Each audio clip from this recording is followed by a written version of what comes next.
శీర్షిక అత్తారింటి పాఠాలు. రచయిత్రి and editor Shivani. Galam Avirneni Vijayalakshmi. Coordinator RJ Swathi Bolisetti. Parvathamma గారికి 2 కొడుకులు. వారి పేర్లు రామ్ మరియు లక్ష్మణ్. 2 కవలలు.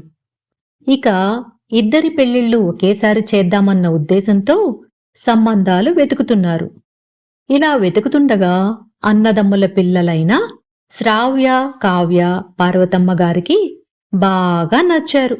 శ్రావ్య, కావ్యల పెద్దలకు కూడా పార్వతమ్మ గారి కుటుంబం, రామ్, లక్ష్మణ్ నచ్చడంతో ఇరుపక్షాల పెద్దల, బంధువుల మధ్య వైభవంగా వారి పెళ్లి జరిగింది.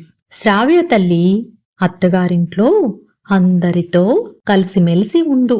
అత్తగారికి ఇంటి పని పెట్టకుండా నువ్వు, కావ్య కలిసి పని చేసుకుండమ్మా అని కూతురికి బుద్ధులు చెప్పింది.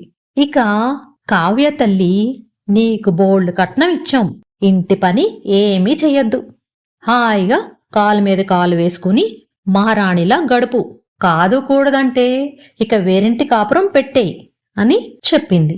శ్రావ్య, కావ్యలు 2 తమ తల్లులు చెప్పినట్టుగా నడుచుకోసాగారు. 5 ఏళ్లు గడిచిపోయాయి. ఇంటి పనంతా చేయడం వల్ల శ్రావ్య పెళ్ళప్పుడు ఎలా ఉందో అలాగే నాజూకుగా ఉంది.